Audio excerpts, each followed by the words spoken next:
Let's begin by setting our posture.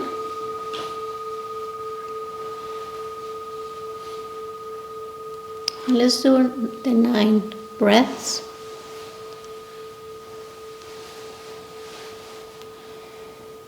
Begin by exhaling,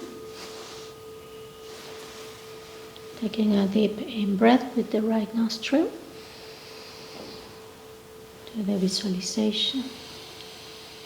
Exhale completely the still breath through the left nostril.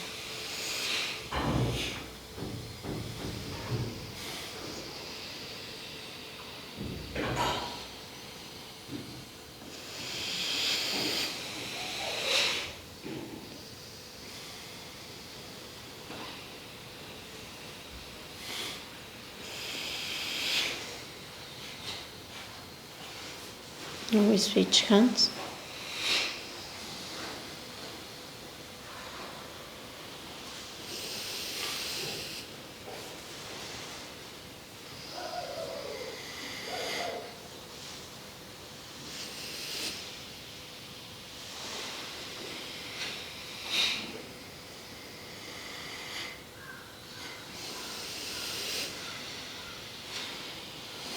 Now both hands, blue light.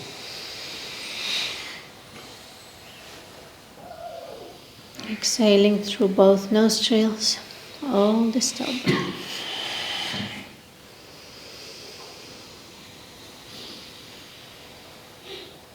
Contracting and exhaling.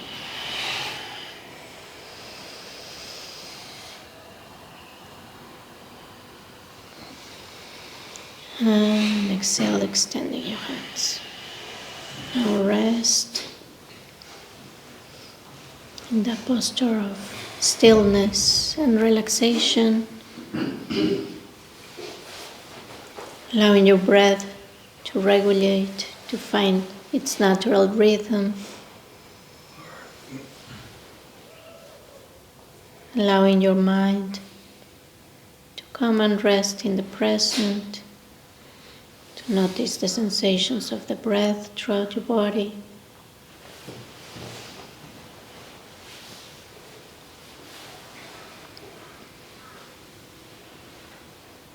Relaxing with each out breath.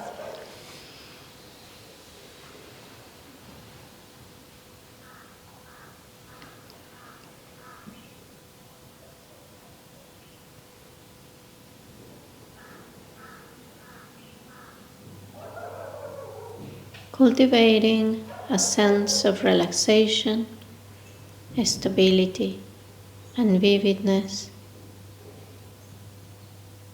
We focus on the sensations of the breath throughout our body to cultivate relaxation.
Now open your eyes slightly, the eyelids relaxed.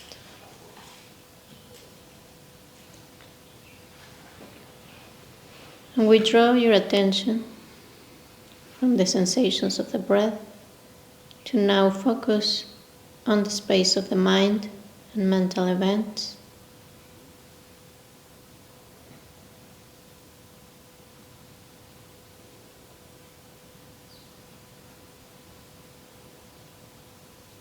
Notice that space or field of perception that is mental,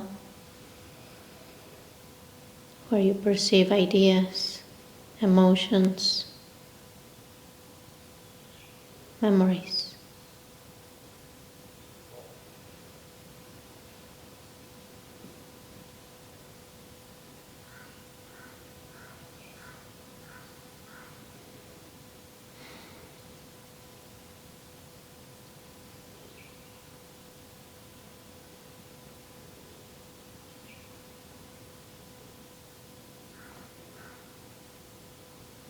And now focus your attention on the stage on which all the action is taking place, the intervals between thoughts.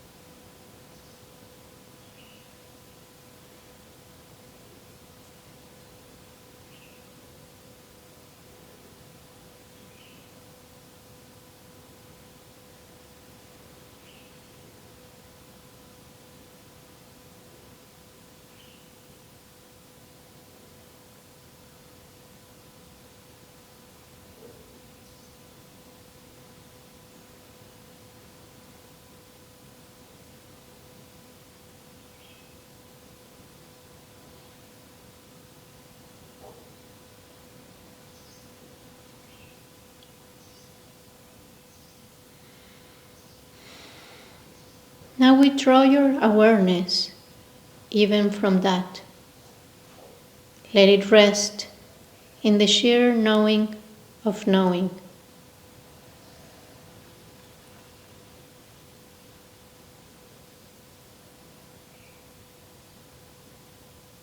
Aware of that which would be left if all your thoughts vanished along with the space of your mind.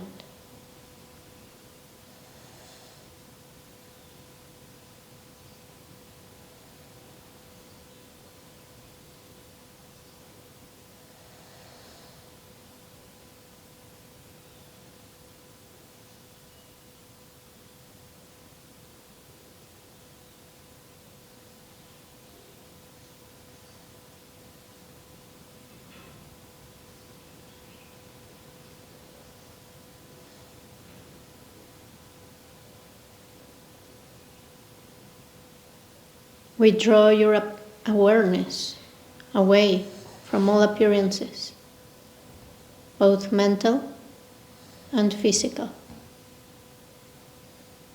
right into its nucleus.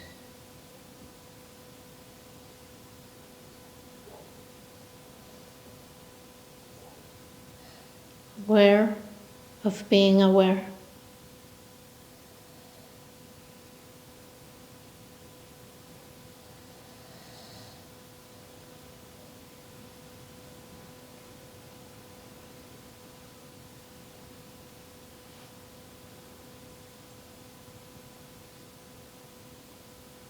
Now release it,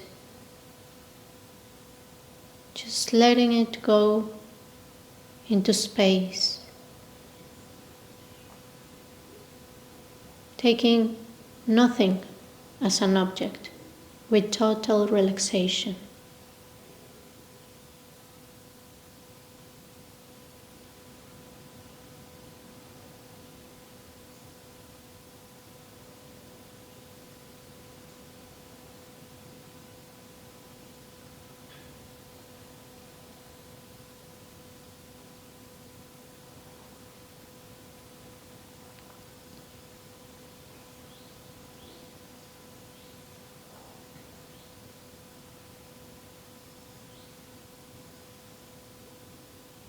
Now again, become aware of being aware. Rest in the knowing of knowing.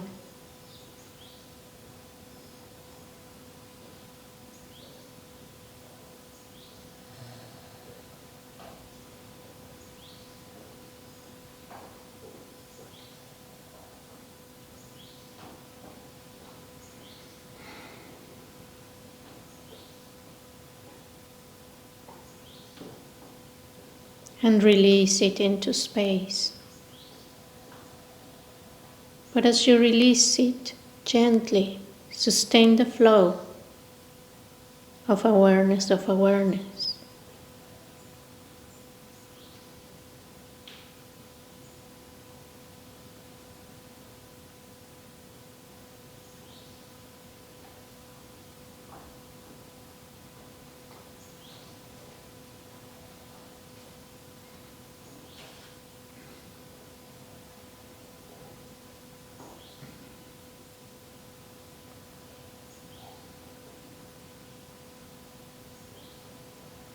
When thoughts arise, release them instantly.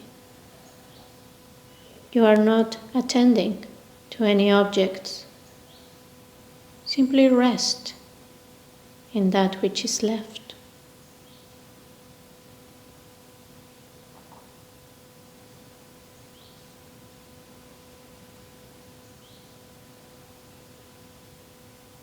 Attend to the sheer knowing of knowing, your direct experience of being alive and aware.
Now focus on the space above you without moving your eyes, just becoming aware of the infinite space above your body, above your head, while keeping that awareness of awareness.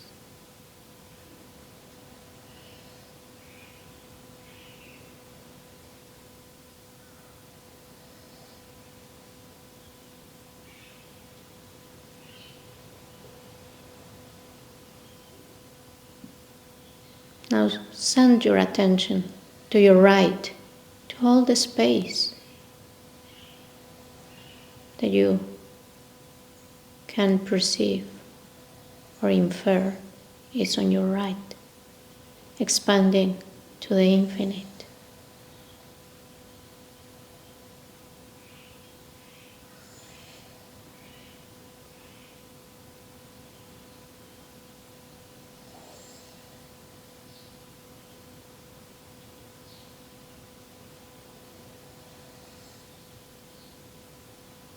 Now become aware of the space below you.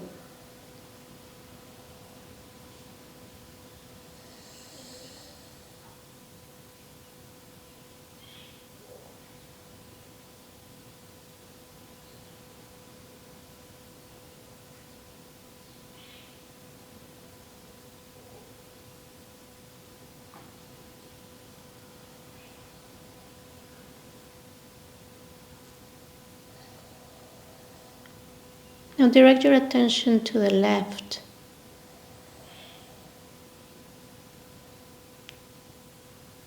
to the space,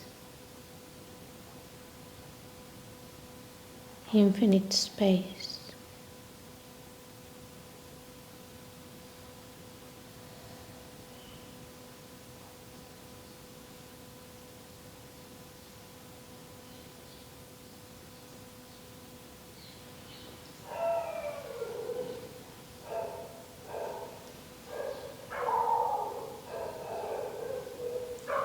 Now bring your attention to the center, however you experience that center.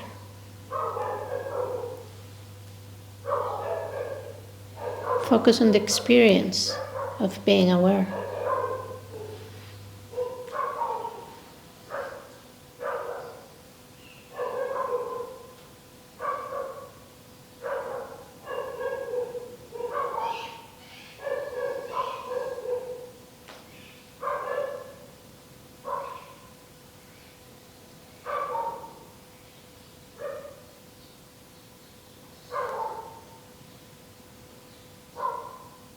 Do you have the experience of being the observer, the subject?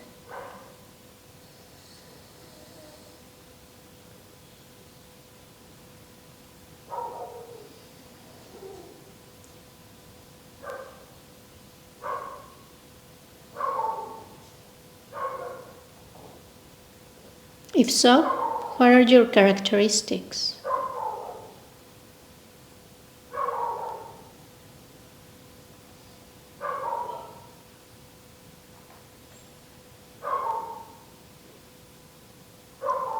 Look at that awareness and examine closely.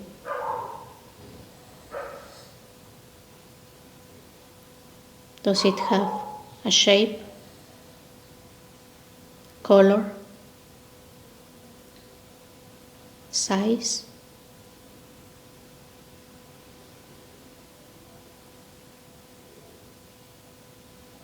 Location?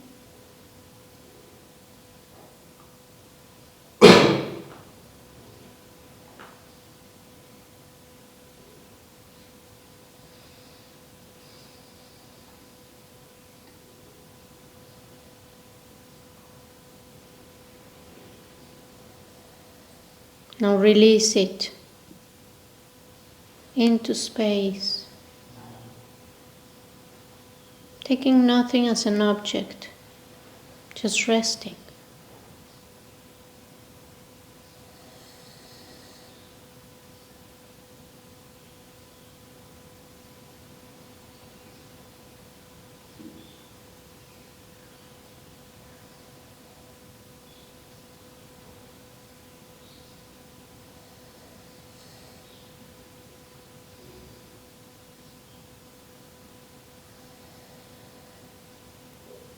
When you feel relaxed and rested,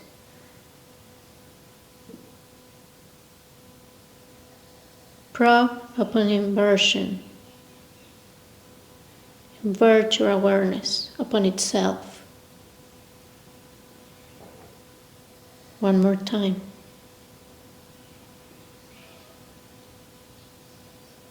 Becoming lucidly aware of that which is aware, the experiencer, the observer, the knower.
Now rest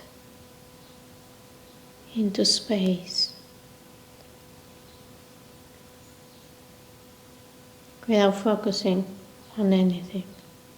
Just rest.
Let's finish dedicating the merit of this practice so we can continue training our minds to cultivate presence, calm abiding, single-pointed attention, and to use that balanced mind in order to investigate reality and liberate ourselves from suffering, cultivate the causes of genuine happiness, be of benefit to others and the world. And start stretching and moving a little bit.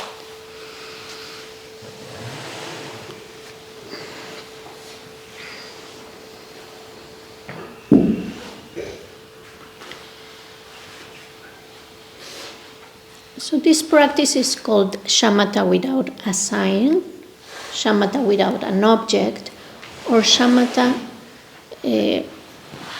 that is awareness of awareness. So it's a practice of Shamatha because we are developing calm abiding, we are developing concentration, focus.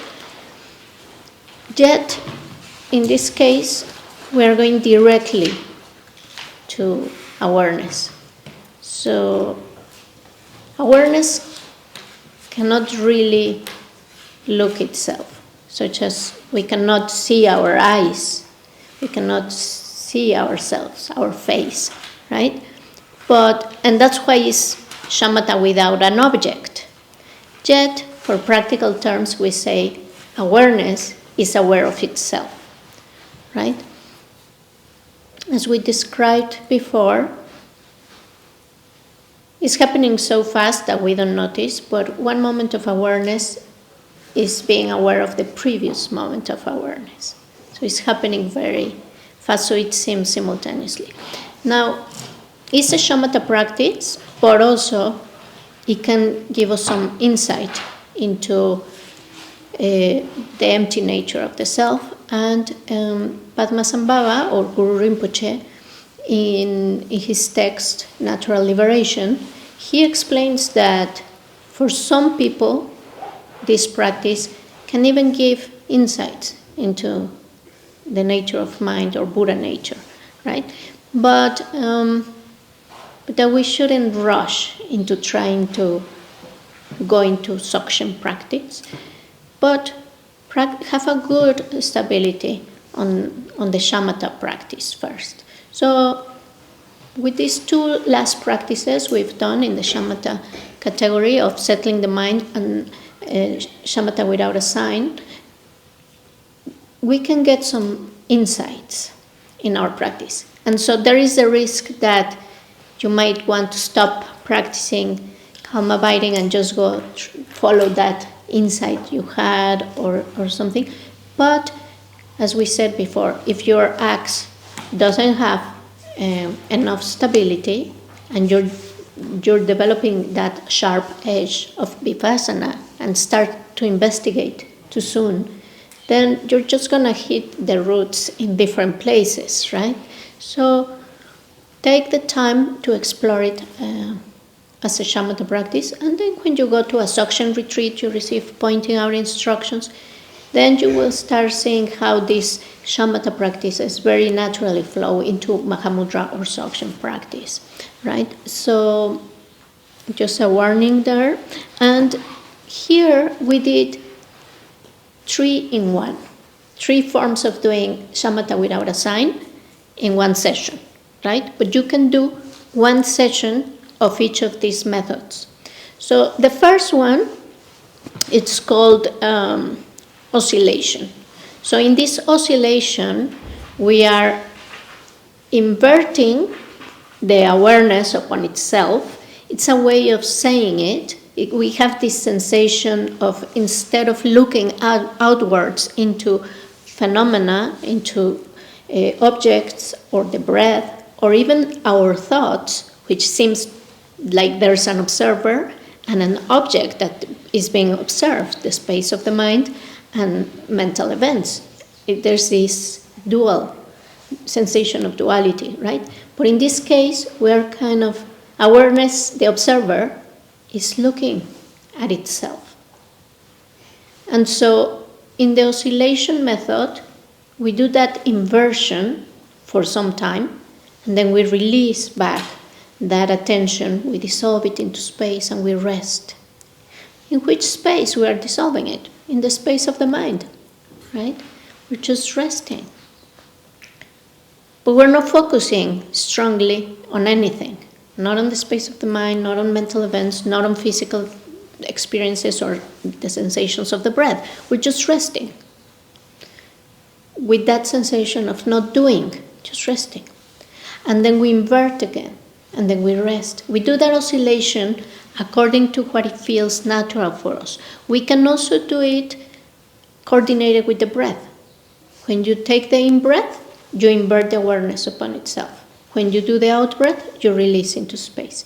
Or you can do several breaths, inverting, and several breaths, releasing. It's a matter of finding your rhythm, but the idea is that if you just focus too intensely,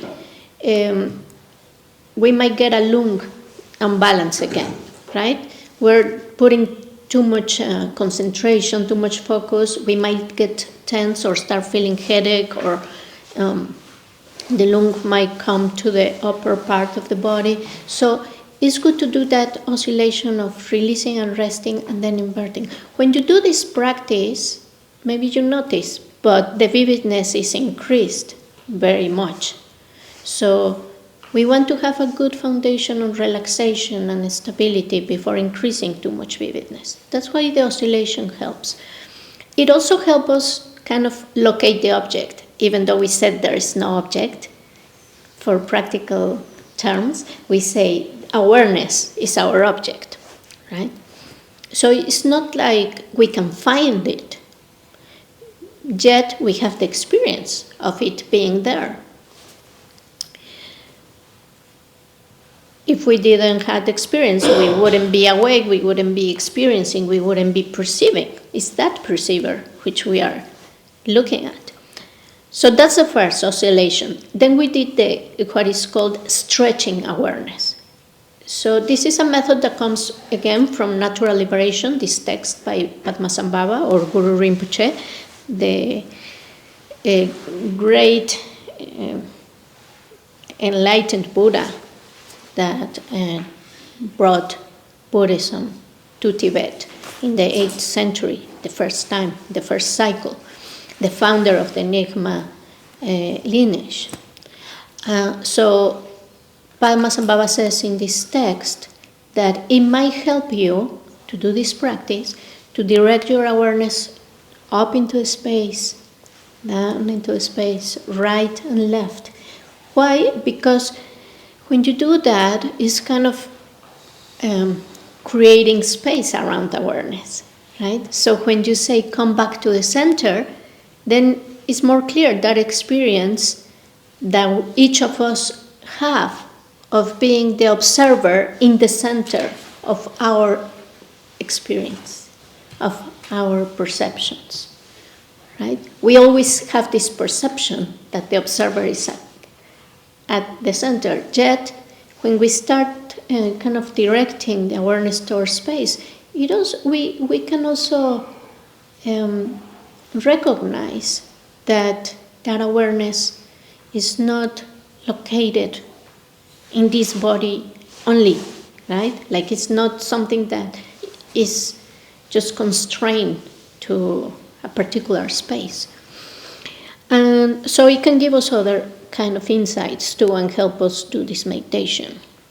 But we don't have to do it again and again. Like we can do it at the beginning of the meditation and then just rest or do the oscillation. We don't necessarily need to do the oscillation if we're very relaxed and we can keep that flow of awareness without getting too tense or concentrated. But it's good to do the oscillation even a little bit, like softly, because it helps the practice, right? It helps doing it and sustaining it for a longer time. Then we have the third method, which is probing into the nature or the attributes of the observer or the agent. So in this practice that we did a little bit also, it's kind of starting to be a vipashyana practice because you're investigating, right? You start asking, how is my experience of being the observer or the subject? What are the characteristics of this observer? Does it have shape, size, color, location? You don't try to answer these questions, kind of get the right answer and reasoning about this. Because then you transform it into an analytical meditation. You just pose those questions. This again come from Padmasambhava. And it's just making the question and looking. Do I find that it has a color? No, I can't find a color. Did any of you found that it has a color? Does it has a location? Does it has a size? So you start questioning these things. Now, there's another way or an extra method that we can do, and is to perceive that or come to rest in that area of the heart chakra, but kind of wide and open and not in the organ of the heart. As we said, that can alter the heartbeat. And also, if you don't have that understanding of how the lung moves in the body, we said it can be risky, right, to bring too much lung up. But if you have practice and you know how to keep your lung in balance, then you can also experience that awareness somehow is resting in that heart chakra or putting your awareness there. Why? Because in the subtle body, it's actually the relative awareness is located, or consciousness is located in that chakra. Yet some people feel it in the head more than in the chest, right? So you could just rest kind of in the area where you have this experience, but not strong focus. And you don't want to be focusing on the body. You are focusing on awareness. That is your focus. Not the body, not the mind, awareness. Okay, so this is a very subtle practice, and it can be difficult to identify or doing it at the beginning, but then it becomes the easiest practice because, awareness is always there. You just need to look at it. We are so used to be looking at shapes, colors, sounds, even to be lost in our own thoughts, but we are not used to look at the observer.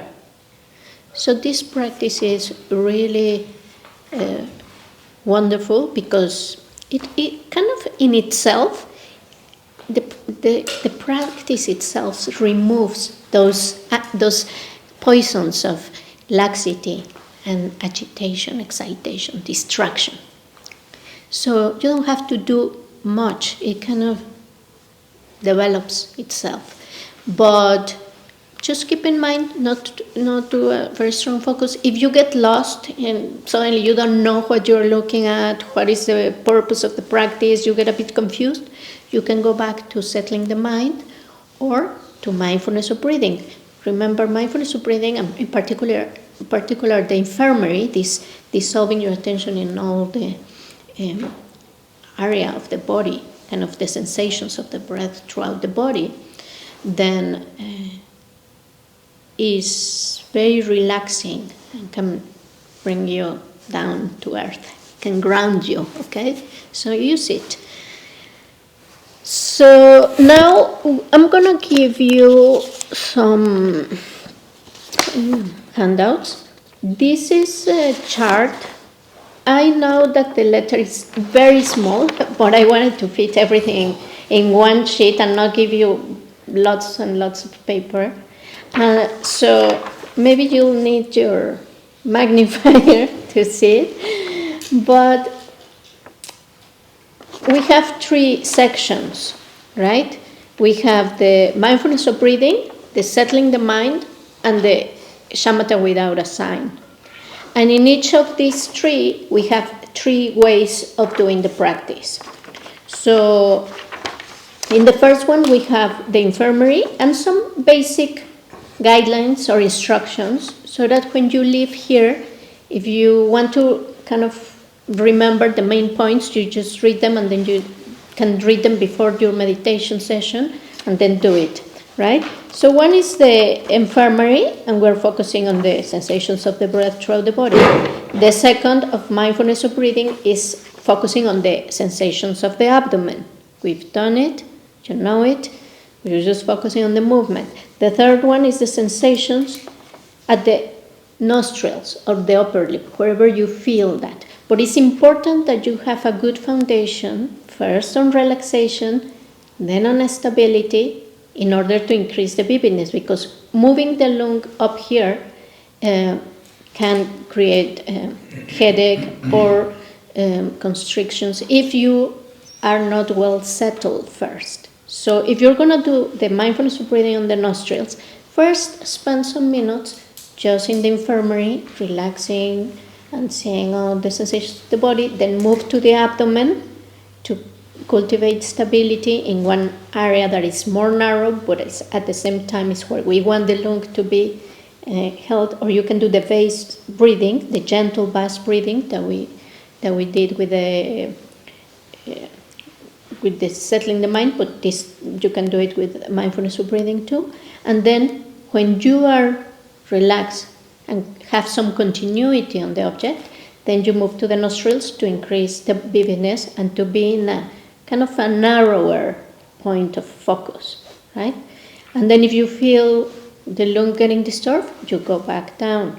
So these are the 3 of mindfulness of breathing. Then we have 3 of settling the mind. So these are 3 ways of doing it. First, you focus on the contents of the mind. Just to familiarize with this, is you're looking also at the space, but you are kind of more focused on the contents of the mind. Then you can do another session where you're more focused on the space of the mind. And then you can also do the one we did at the beginning, where you start looking, kind of attending at the 5 physical senses first, the sounds, sensations, visual forms, so that in order of elimination you come to identify the space of the mind and the field we want to focus on, right? So these are 3 ways of doing it. And then we have awareness of awareness, which we just described. Oscillation, stretching awareness, and probing into the observer, okay? So I'm going to give you one of these. Don't try to read it now because you'll get distracted. And I'm gonna give you some charts of the 9 stages of the Shamatha practice. We're gonna discuss them.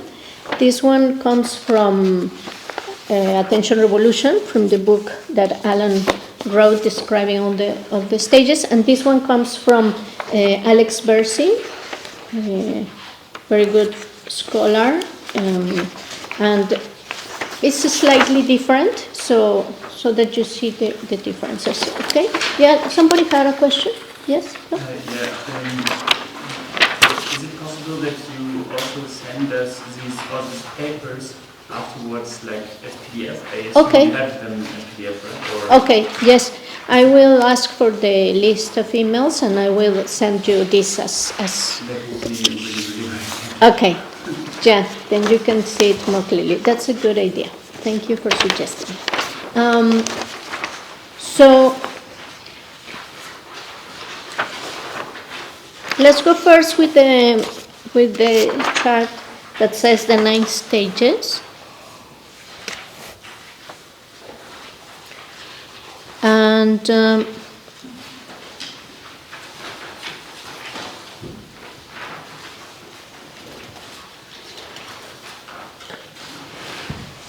so in the bottom part of the chart, you have some basic ideas we have, which is 2 less.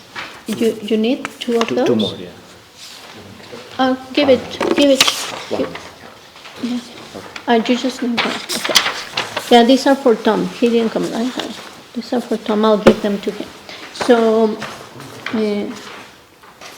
we have coarse excitation. Can you please sit? You can keep them and give them later. Okay. So we have these concepts that is very important that you know what we are referring to. So coarse excitation is when the attention completely disengages from the meditative object. Yes, so it's like you are focusing on mindfulness of breathing, and then your mind gets completely distracted, completely lost. You forget about that your object is the attention on the breath, right? That is coarse excitation. Then you realize you're totally distracted, and then you focus again on the nostrils or the sensations of the breath, for example. Then we have medium excitation. Excitation is also translated as agitation. It's this movement of the mind, the distraction, right? So in medium excitation, the involuntary thoughts occupy the center of attention, while the meditative object is displaced to the periphery. So you have the attention on the breath, but your main focus is on those thoughts that you're thinking. But somehow you're able to still perceive the breath and have a percentage of your attention in that breath. The breath is moved to the periphery, and in the center of your attention are the thoughts, the distractions, right? And not only thoughts, it can be sounds and other perceptions, emotions, right? Anything. Then we had subtle excitation, and it's when the object remains at the center of the attention, but involuntary thoughts emerge at the periphery of attention. So you are mainly attending to the breath, but at the same time you can daydream, or you can fantasize or think about your to-do list or what you're going to eat. But mainly your attention is on the breath, right? Have you had any of these three kinds of experience, of course. Well, I wanted us to discuss this after this, you having some weeks of practice, so that you know what we're talking about. If you just come to a retreat and we start seeing this immediately, you say, what is this? I have no idea what we're discussing here. But now you've been meditating for, almost 3 weeks, and you have the experience of these three types of excitation, probably, or at least one of them, right? Then we have the opposite. We have coarse laxity. Laxity refers to this sinking of the mind, dullness, going into feeling sleepy, lacking clarity, vividness of the mind, right? So coarse laxity is when the attention mostly disengages from the object due to insufficient vividness. So have you had this experience where you're almost falling asleep and you try to focus on the object, what am I doing? And then again, your mind is almost going into sleep mode and losing clarity, right? Then we have medium laxity. The object appears. You can recognize the sensations of the breath in the abdomen or the nostrils. I'm putting the example of the mindfulness of breathing because it's easier to identify this here. But it appears, but with not much vividness. So you kind of perceive the sensations, but you can't quite locate the exact point where you feel them or perceive them very clearly, very vividly with your attention. And then we have subtle laxity, where the object appears vividly, but the attention is slightly slack. And we have this subtle laxity until very advanced in the path. So we are dull most of the time. We think we're awake and we're perceiving everything clear. But as you develop in this practice, that vividness is going to start increasing, and you will realize that you were basically numb all your life, or a little bit sleepy or lacking clarity, right?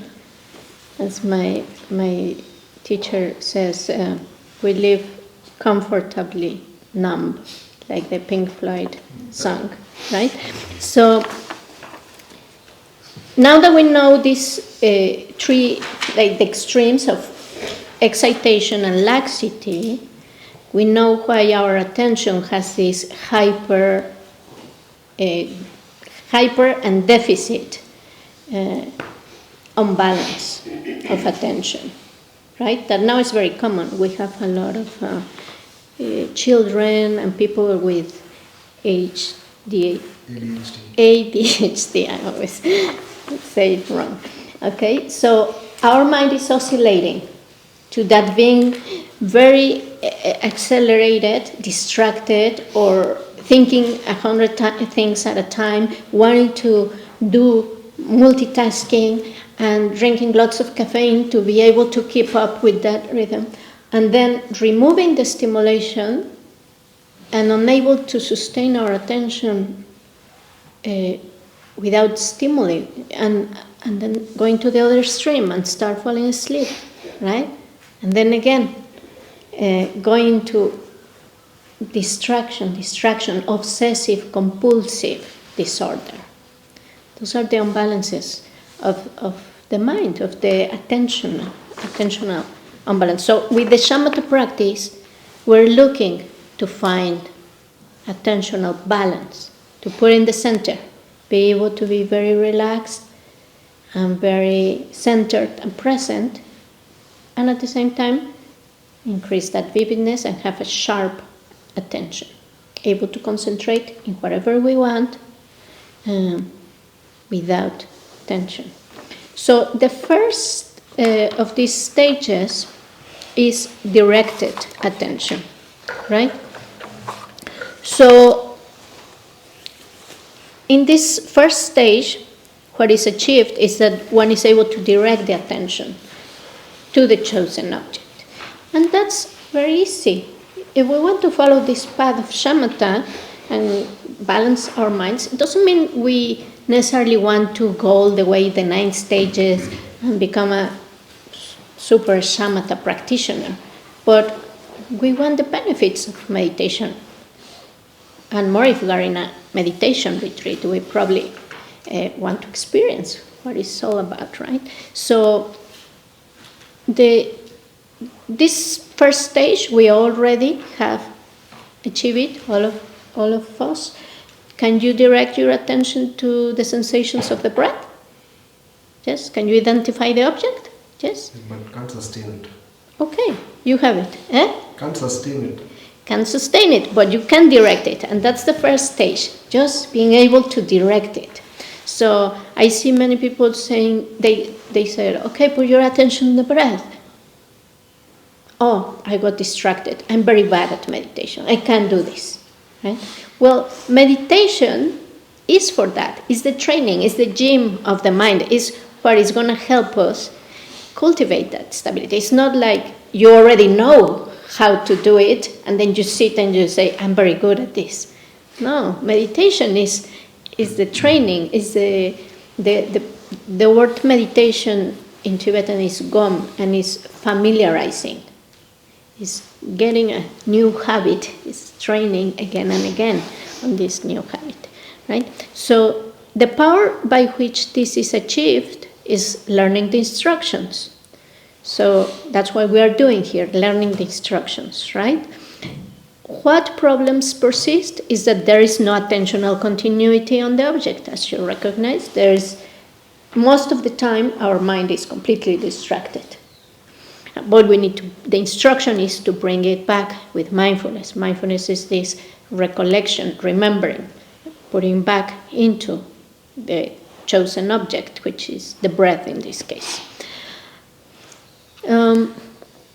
Attentional imbalances, there is coarse excitation. The main problem for which we cannot maintain the attention on the breath or any other chosen object is that there is coarse excitation. The mind goes with the thoughts, is carried away, right? It gets distracted. Then the type of mental engagement is focused. And this is going to be a little confusing because later in other stages it says interrupted. But here it just refers that you are choosing to focus the mind on the object. And then the quality of experience is movement, because you have this sensation that the thoughts are moving, and as we in the Mahamudra tradition, let me see if it's here. Okay, it's not here, but in the Mahamudra tradition, it is said that it's like a waterfall. Our thoughts are like a waterfall. Then they start becoming like a river. Then they become like a peaceful lake, and finally they become like an ocean, right? So the perception is that our thoughts are so many, and more when you start meditating, you feel like you have more thoughts because you realize there's this continuous movement. And then the flow of involuntary thoughts. Oh, that's the next. The flow of involuntary thought is like a cascading waterfall. So this cascading waterfall is moving, okay? And our attention is moving also from that coarse excitation to the object, getting away, right? We cannot sustain it where we put our attention. It doesn't want to stay there. Then the second stage is continuous attention. And here we have attentional continuity on the chosen object up to a minute. So you might have a minute where your mind is focused on the breath, and this doesn't mean that it's all the time on focus. It can be on the periphery and you're mostly on your thoughts, but you have that perception of the breath for a minute, and then you completely forget about the breath, and you're totally lost in that discursivity of the mind, those fantasies, that daydreaming. You completely forgot what you're doing, and then you bring it back, right? It's an involuntary thoughts, so it means that if I want to think something, then it's okay. Like It all, like, is the involuntary mean something? Involuntary means that you're not deciding to think, that the thoughts are just arising. So if I decide to think it's okay then? No, it's not okay. If you are deciding to focus on the breath and you suddenly decide to think in something else, you're cultivating the habit of just getting distracted, right? It's better to stop your meditation or to say later, I'm going to think about that thing that is important, and then dedicate a specific time to think about a specific problem you have or something that you need to think about to solve in your life, right? But then you give all your focus to that process of thinking about that thing, solving it, or knowing what you're going to do about it, and then you release it and let it go, right? But what we do most of the time is, I should think, now that I'm in the session, I should start thinking about what I'm going to do after the retreat. And then when you are out of the retreat, you, instead of focusing on that, you're thinking about the future or thinking about the retreat. Like, we can't keep the mind on what is going on in the present. So that's why we're training, right? So, yeah. Even thoughts about the process, like suppose a sensory experience happens, then maybe different ways to think about it, even those would be counted as thoughts? It depends. For example, here it says, the power by which this is achieved is thinking about the practice, right? So if you start thinking, I have a sensation, I should practice the first application of mindfulness better because shamatha, I don't want to practice anymore. That's discursivity, right? But if you are focusing on the breath and suddenly the thought arises about, I need to use introspection. My posture is getting slouch. I need to straighten my back, correct the posture, and refocus my attention. You're remembering the instruction. You're remembering what to do in the practice. So that's okay. That's the power by which we are going to maintain the continuity of attention. But if you're, for example, doing shamatha practice and you start thinking, all sentient beings suffer so much, I need to cultivate compassion, then you're getting distracted, right? Unless you have the intention to do some minutes of shamatha practice and then the next part of the session to be a compassion meditation, you don't want to be distracted even by virtuous thoughts or aspirations. You do the aspirations at the beginning, at the end of the session, but during your shamatha main practice, you're just focusing on the breath or the space of the mind or your chosen object, right? So here we maintain the attentional stability up to a minute. Then we move to the third level, which is resurgent attention. Here you have a swift recovery of distracted attention. You're mostly on the object for the whole session, right? The power by which this is achieved is mindfulness. Mindfulness, again, we use always in shamatha practice mindfulness and introspection. Mindfulness has to be continuously there. Is this placing the attention, and it implies that when you catch yourself distracted, you bring it back. It's remembering the object and keeping is the glue of the mind, putting the attention on the object. And introspection, we use it intermittently. You don't use introspection all the time. Introspection is this capacity we have of looking at what's going on. Kind of a meta-awareness where we are monitoring how's my body? Is my mind getting sleepy? Is it too distracted? Should I apply an antidote? Maybe sometimes you have to check the time, but it's better to put a timer so you're not distracted, right? But it's kind of this quality of monitoring your whole experience, and apply the antidote if it's necessary. So here, by maintaining that mindfulness, we're able to sustain the attention on the object during the whole session.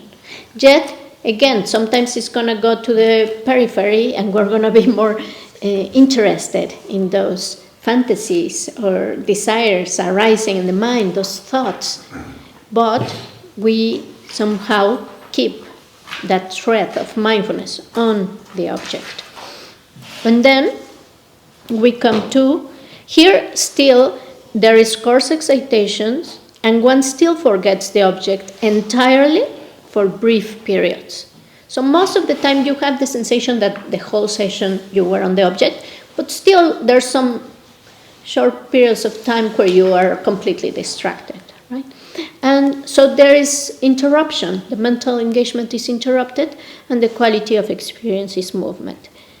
The flow of involuntary thought is still like a cascading waterfall. The flow of involuntary thoughts that are arising are a lot. We're used to have a lot of thought because the mind is out of balance. And then we reach the fourth stage, which is close attention. And here, one no longer completely forgets the chosen object. The power by which this is achieved is mindfulness, which is now strong. So the whole session, now your attention is always on the object. It still can move to the periphery. We still have coarse laxity and medium excitation, right? Laxity has been there since the beginning. But now the excitation, the distraction, it moved from coarse to medium. So remember, we said medium excitation is the involuntary thoughts occupy the center of attention, while the meditative object is displaced to the periphery. Okay? So we have this distraction, but all the session we're on the object. And here is interesting. The type of mental engagement is interrupted, but the quality of experience is achievement.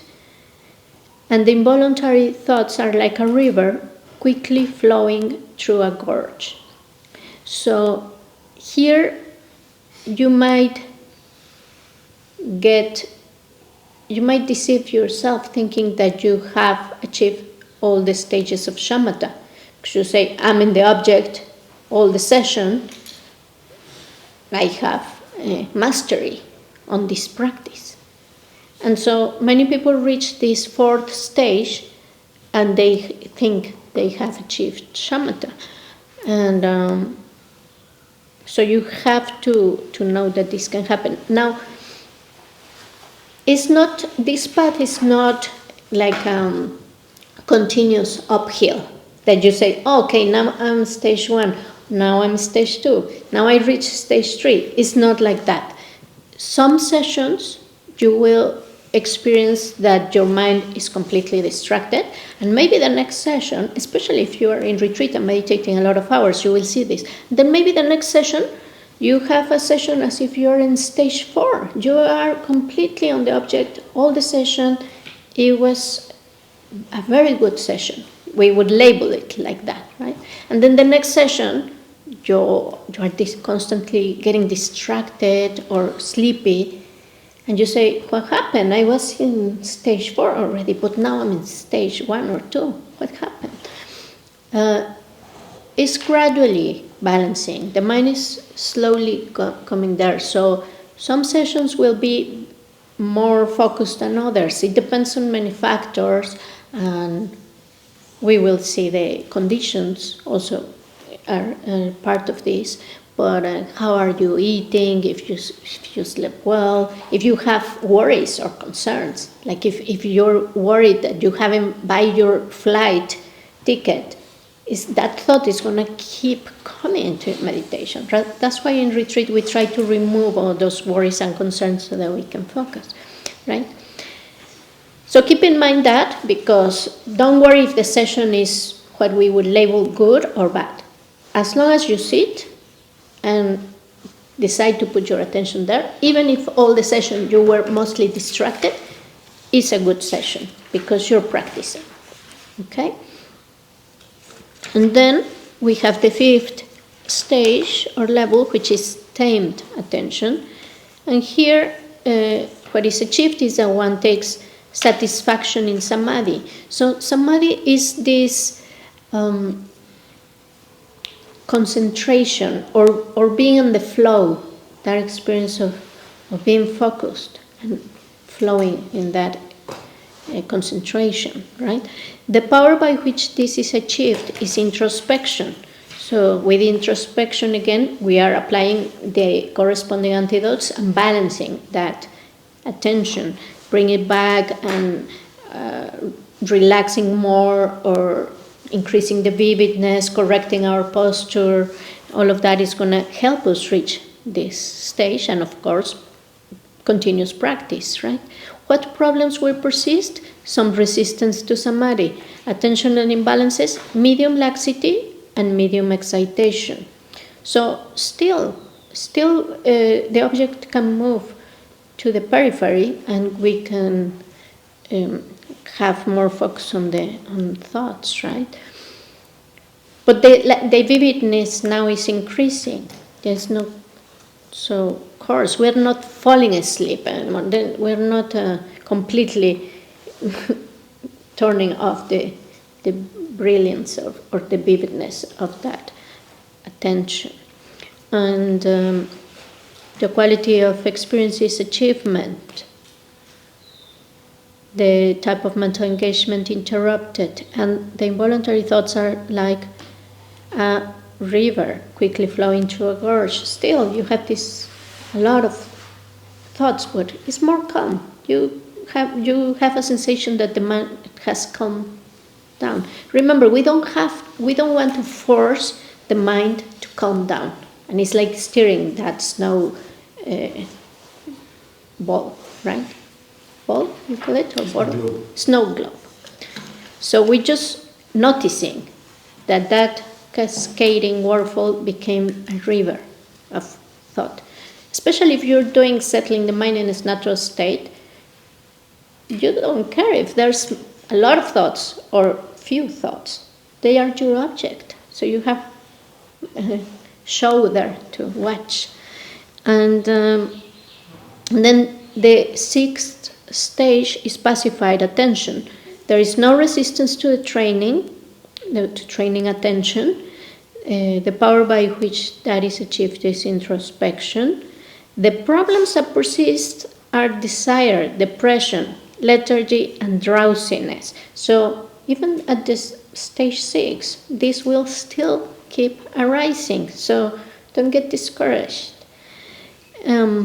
Attentional imbalances. I mean, if these arise, don't feel that you're not making progress. That's what I mean. They will keep arising, but you just you're balancing the attention, you're practicing. Yes? What does desire mean in this context? Desire is that, is this mental affliction that continuously pulls us away. The main reason we get distracted is because we have this desire.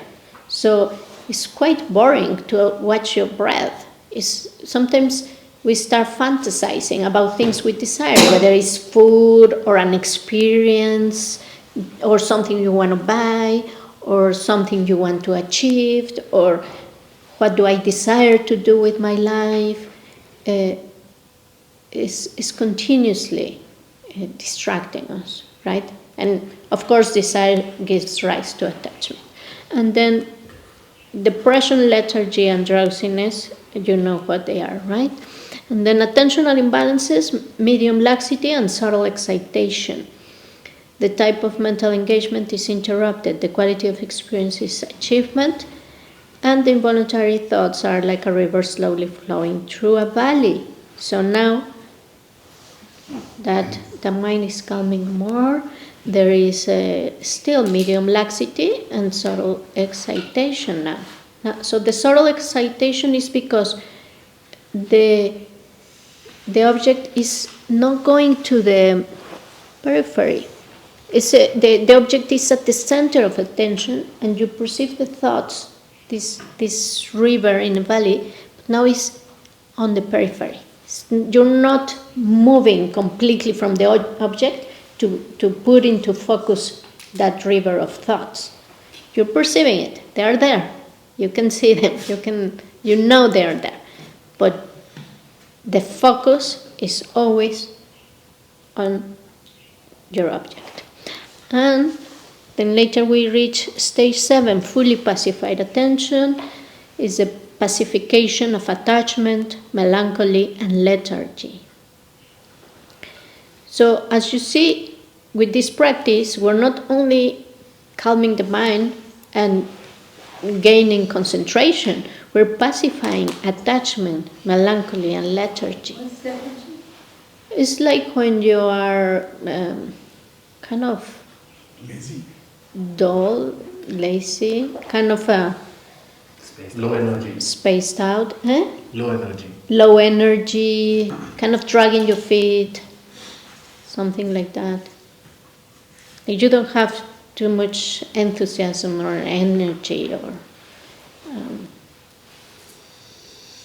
joy of living. The power by which that is achieved is enthusiasm. So enthusiasm will remove that lethargy, right? It's also called perseverance, enthusiastic perseverance. Is that joy, that discipline you keep of practicing with joy. You get self-motivated. That's why doing motivation and a dedication at the beginning and at the end of the session will help us keep motivated. And also if we are practicing just in a retreat and then we go out and we don't practice, or we decide to practice 1 day a week for 6 hours, but the rest of the week we don't practice, it's not as good as if we have half an hour every day, because the continuity of practice is what is going to keep the habit and the enthusiasm to persevere on the practice, right? So it's better to set realistic expectations and have a daily practice than just once in a while going to a retreat and try to do everything in 1 month, right? Intensify it. So balance. Now, if you can have a daily practice and once a year or twice a year do a retreat, that can be very helpful. Or maybe you take 1 day of the week, Sundays or Saturdays or any day that you have free, and you say, I'm going to do half-day retreat or I'm going to do a 1-day retreat. Then it's very helpful. Then we reach, did we say the 7th? Yes. Then we reach the 8th, which is single-pointed attention, and what is achieved is samadhi, is long sustained without any excitation or laxity. The power by which that is achieved is enthusiasm. And we didn't finish the 7th. The 7th, we still have subtle imbalances of the attention and is swiftly rectified. So the introspection is going to be there mostly all the way, because we have to keep monitoring that you don't go into, and you have to do some effort, right, to keep the attention there. And the quality of experience is familiarity. And now it's like a river flowing through a valley. Then single-pointed attention is the 8th. And here the samadhi, this flow is long sustained without any excitation or laxity. So we're not getting distracted and we're not getting dull. The power of which that is achieved is enthusiasm. And the problems that persist is that it still takes effort to ward off excitation and laxity. The attentional imbalances are latent impulses for subtle excitation and laxity. So it's still there latent, but not present anymore, like that distraction, that excitation, and that laxity, right? But if you get off guard, you might experience them again. And this can happen also if you stop practicing and then you forget about your practice for months or for years, and then you want to practice again. You might be able to kind of regain those stages fast because you have trained before, but you have to do that effort again of guarding laxity and excitation. And then we have the type of mental engagement which is uninterrupted, and the quality of experience is stillness. So here is interesting because now the conceptually discursive mind, this internal talking we have, is calm. This continuous flow of thoughts now is calm like an ocean unmoved by waves. So you start experiencing this quality of stillness. Remember we said there were three characteristics of this substrate consciousness, which are clarity or vividness, non-conceptuality, or also can be experienced as stillness, and joy or bliss, right? And then, so you start experiencing that stillness. Here, the risk is to get very attached to these experiences, right? So we have to be careful not to stay there cultivating attachment. And then the conceptuality, discursive mind, yeah, we said that. Then the attentional balance is stage 9, attentional balance. What is achieved is flawless samadhi, that is long sustained effortlessly. The power by which that is achieved is familiarity. The problems that persist are attentional imbalances that may recur in the future. The attentional imbalances are the causes of those imbalances are still latent, and the type of mental engagement is effortless. The quality of experience is perfection. The conceptually discursive mind is like Mount Meru, the king of the mountains. So the Tibetans have this mountain that is sacred, that is called Mount Meru, and it's called the king of the mountains. They do circumambulations and pilgrimages to this mountain, and so you just have to think of a mountain, stable, unmoving, still, right? That's how the conceptual mind goes. Now, it doesn't mean that there won't be mental events arising. It's just that when you're in that samadhi, you're kind of putting it in stillness. And then you can re-engage with thought again and use thought as you need, right? Now, we have these stages with Alex Bersin diagram. And these are the 9 stages of settling the mind. Who's this? The other is from Alan Wallace, from the Attention Revolution. Alex, Alex Berzin. You can find his website called Study Buddhism. It used to be the Berzin Archives, but they changed the name. Now it's Study Buddhism. And you can find a lot of interesting topics. You can find a lot of useful information about any topic in Buddhism. Buddhism.com or .org? Study Buddhism, I'm not sure Alex if it's... Bersin. Just Bersin. probably it's .com or .org. B-E-R-Z. Z-Z-Z-I-N. Yeah, he's a great scholar,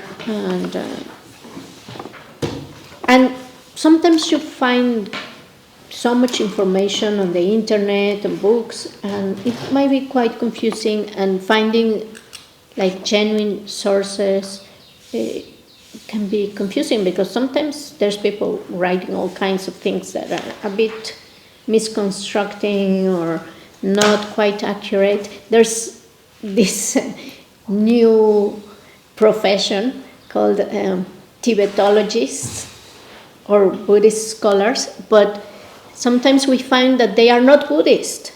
And so they are kind of dissecting Buddhism and seeing it from the outside and explaining it.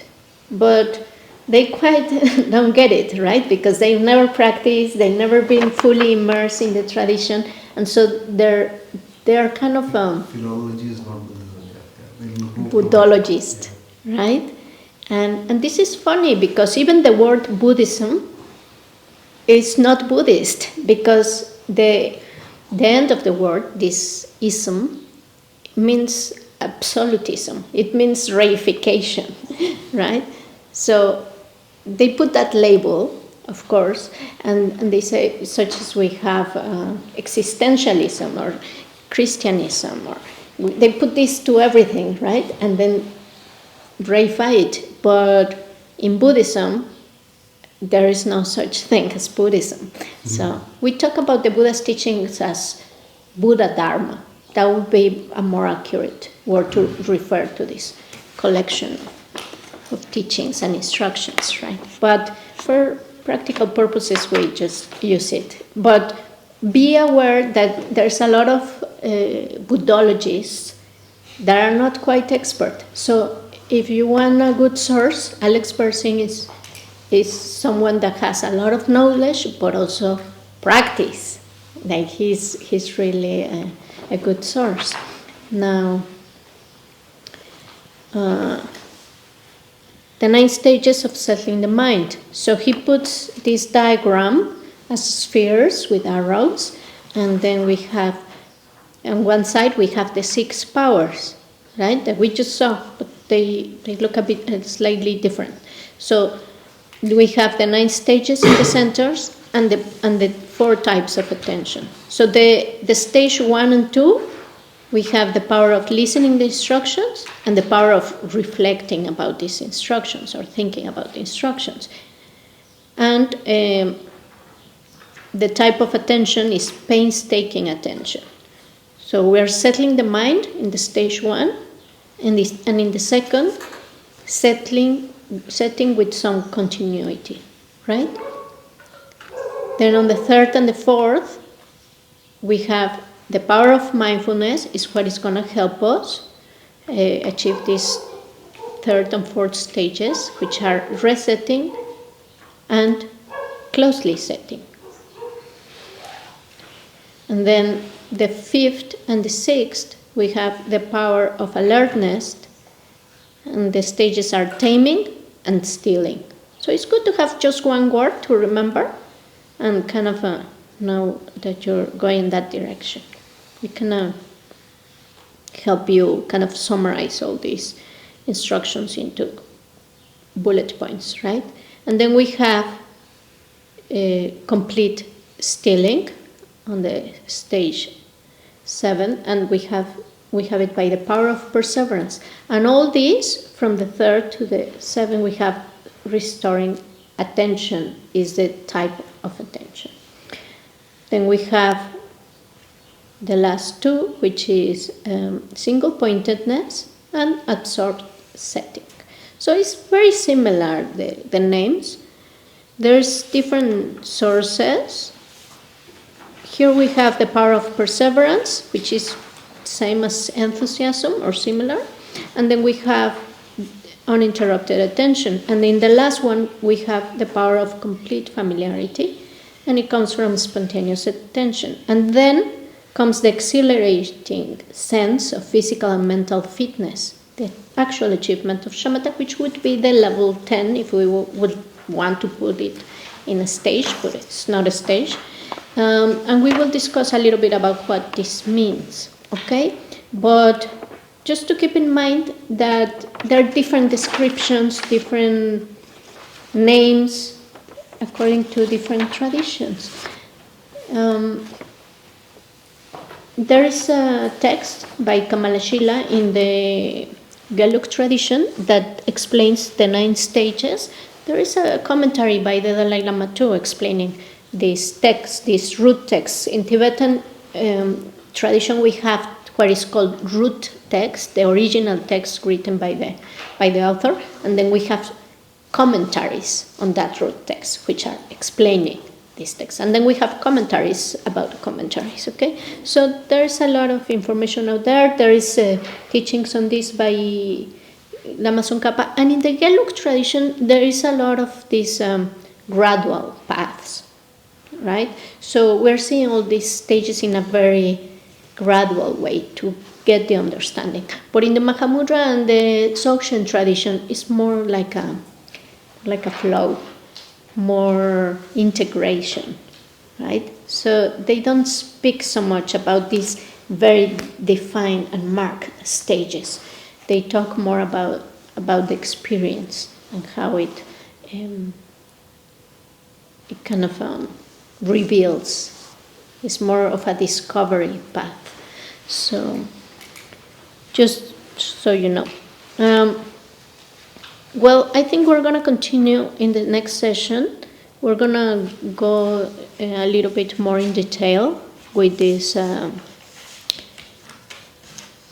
topic, so that you have a more clear understanding of what we need if we decided we wanted to go deeper into these 9 stages and practice it and balance our attention more.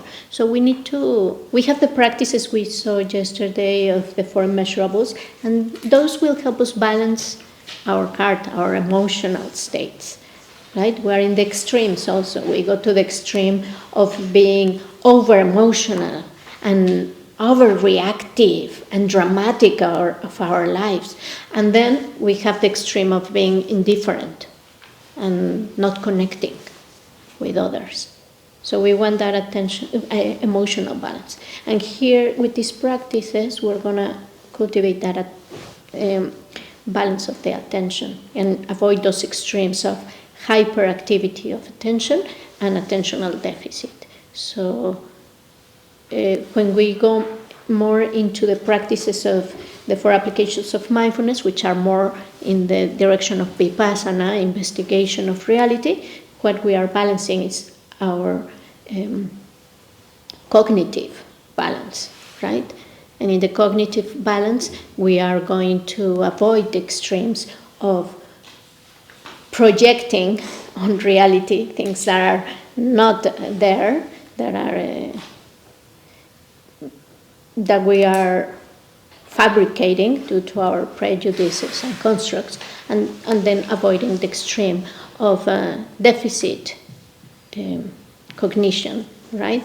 Where we're confused or deluded, and then by doing all these practices, we're finding our middle point, our grounding. Okay.